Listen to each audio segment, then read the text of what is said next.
Sup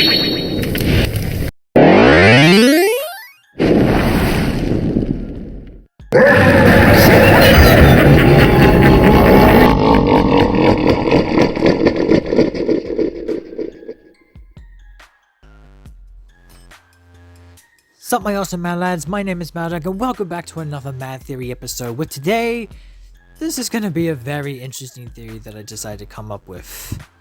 Now, I've heard there's actually some extra characters that we already know, but in a different form that we might be very familiar with. Something that we have not actually gone through with for a very long time, and we didn't even notice up until now and just recently. Now, you know the Shadow Animatronics, right? There have always been two Shadow Animatronics in the franchise. Shadow Freddy and Shadow Bonnie. I've always speculated that, Shadow Freddy and Shadow Bonnie have been, ex-employees of Fredbear and Friends Family Diner and got spring-locked inside spring-locked suits. And then after that, their soul or remnant became into the form of Shadow Freddy and Shadow Bonnie, as we all know. Shadow Freddy is basically the dark side of Golden Freddy, from what I've said in my past theories, and Shadow Bonnie is actually the shadow version of Toy Bonnie, which is something that I also talked about in one of my previous theories based on the Chosen Ones theory series. But then, ever since when the character encyclopedia came out, there's been a few things that I've also noticed that I didn't even know that these characters existed. That's right. There are more than two Shadow Animatronics existing in Fnaf. In fact, there are three more.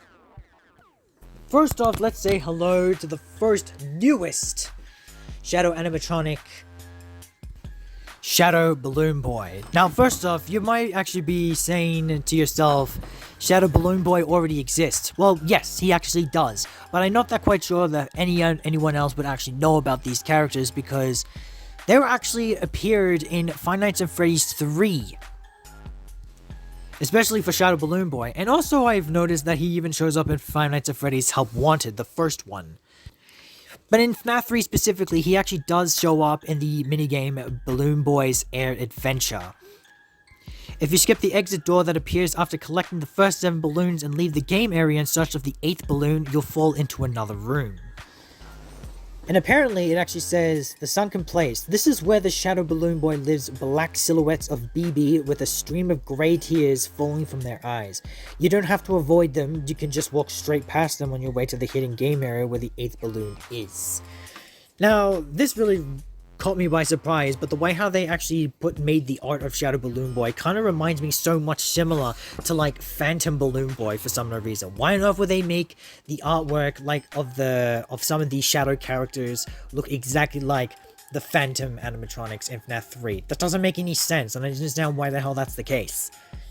But it is what it is. I mean, I can't argue with that anymore. I mean, I wish they could have done something different. At least they look different when you're in the minigames, but in the artwork, they look exactly like the Phantoms, which doesn't make any sense. So, yeah, simple enough. Just a shadow replica of Balloon Boy, it seems, but wait until you hear this one. How about the Shadow Puppet, or the Shadow Marionette, however you might call it? The Shadow Marionette is actually also makes an appearance in Five Nights at Freddy's 3 and one of the other FNAF 3 minigames, specifically in the Mangle's Quest minigame.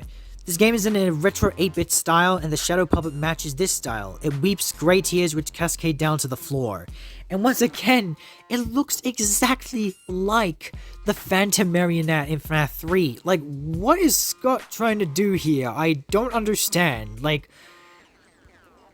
The artwork in the books is the same as the Phantoms, but when you go to the minigame specifically, they're 100% different, so why couldn't they just use the art like that?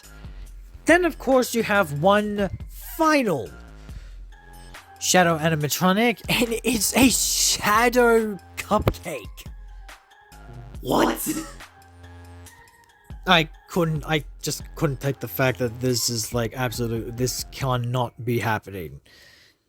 I'm not complaining or anything, but now it's just kind of weird and odd to just see these characters now now finally having their own Shadow versions, which we never even knew were actually canon to the franchise, but in minigames. Why was it that Scott decided to be able to come up with these things now? I mean, it's weird. So basically, these are the 3 new Shadow animatronic members to the Shadow animatronic gang. You know what? Kind of feel like you can actually make your own FNAF fan game with these 5 particular Shadow animatronics. 5 Nights with the Shadows. Which, let's be honest, it does kind of make sense. It's kind of unfortunate that they actually did not put like a Shadow Toy Chica or something, which is kind of odd. I don't understand why they did not decide to put that along with the Shadow Cupcake, but okay, whatever. But the only reason why is that why exactly did Scott Cawthon actually put these Shadow animatronics in the first place in these minigames? First off, number 1, whether or not this is going to be true with these 3 Shadow animatronics, but it's possible they were also created as like, you know, with Dark Remnant once again, based on the agony within the souls of Charlie inside the marionette. Balloon Boy, whether or not this kid over here is actually the soul of Balloon Boy, which I have mentioned before, one of my Chosen One theories. But the Cupcake, on the other hand, I got no clue. The Cupcake has always been a little companion for all Chicas, let alone aside from the fact that, you know, Susie, the original soul of Chica, has lost her dog, unless maybe perhaps the dog is inside the Cupcake or something like that. I don't really know. I mean, maybe the dog is not inside of Mangle after all. Maybe it's inside the Cupcake. I mean, we have also seen in the FNAF movie, which I have watched, by the way. It was amazing. That it was like attacking viciously, like an actual animal. Like, it could be the possibility that could have been Susie's dog or something that was inside the Cupcake. But anyway, I'm not too sure. Maybe it was inside the Cupcake and not Mangle. You tell me what you think.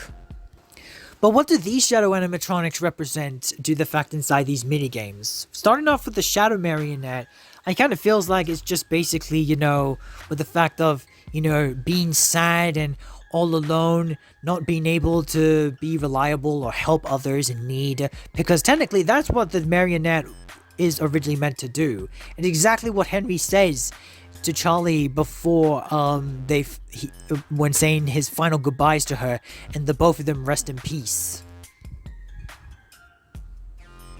Not to also mention that the colors of Shadow Marionette in the minigame are like black and gray, which is kind of similar to the same thing with the 8-bit version of Charlie Emily in the minigame in FNAF 6. Probably basically to represent like the sad, very tragic moment of Henry's life, which also why you get to see Henry being so freaking gray and depressed in FNAF World. Shadow Balloon Boy, well, I mean, kind of reminds me a lot of Shadow DeeDee, or how others may actually call Shadow DeeDee Zor or XOR. And I gotta say, it is somewhat close to that version of Shadow DeeDee, but it's not like Shadow Balloon Boy could have done anything unless he was going to be a threat of some sort. Kind of makes you wonder to yourself, were these Shadow animatronics going to be in like enemies in FNAF 3, but like even more dangerous hallucinations than the phantoms or something? Because it really does make you now wonder, like, what were their purpose? And like, what's the representation for Shadow Balloon Boy? Is he just basically like, you know, the whole, you know, you want to be with someone, but due to the fact that you're so freaking annoying that you have no one around to, you know, just laugh or chat to, or just have just an ordinary conversation? I know I'm sounding a little bit cruel on this on this version of Balloon Boy, but like, but I want to know, like, I want to know the purpose of these Shadow animatronics. And the same thing goes for the Shadow Cupcake. Like, why is it there?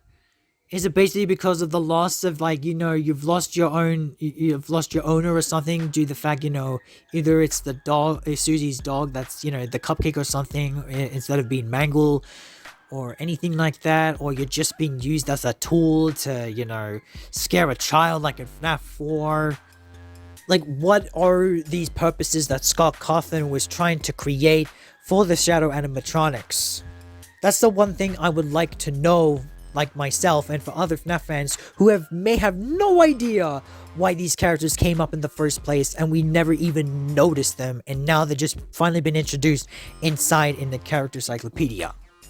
Like, if you want to have someone that is relevant to the lore, then do something about it or something, you know? But I don't want it to be more complicated as FNAF has already been over these last few years, but allows, at least they're trying to, you know, at least simplify a few things thanks to Scott and Steelwool. But if you're gonna, like, you know, put some characters like these, at least put them for a reason, so we can understand the lore a bit better and what the purpose of these particular forgotten characters are. Anyway, so let me know what you guys think in the comments section below. What do you think that these 3 new, or technically old, Shadow animatronics represent in the FNAF 3 minigames? What is their purpose? What do you think they actually do? Why were they there as their shadow replicas of Marionette, Balloon Boy, and even the Cupcake? Let me know in your thoughts below in the comments.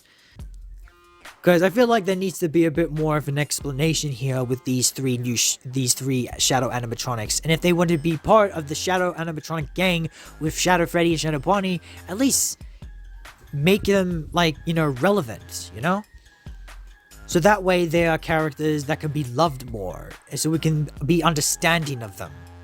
But anyway, I said my part. Let me know what you guys think. As I said, thank you guys so much for watching. If you like it, please like and subscribe if you haven't already. Click the notification bell to never miss a video. And as always, my name is Mad Dog, and may your days be mad and rad.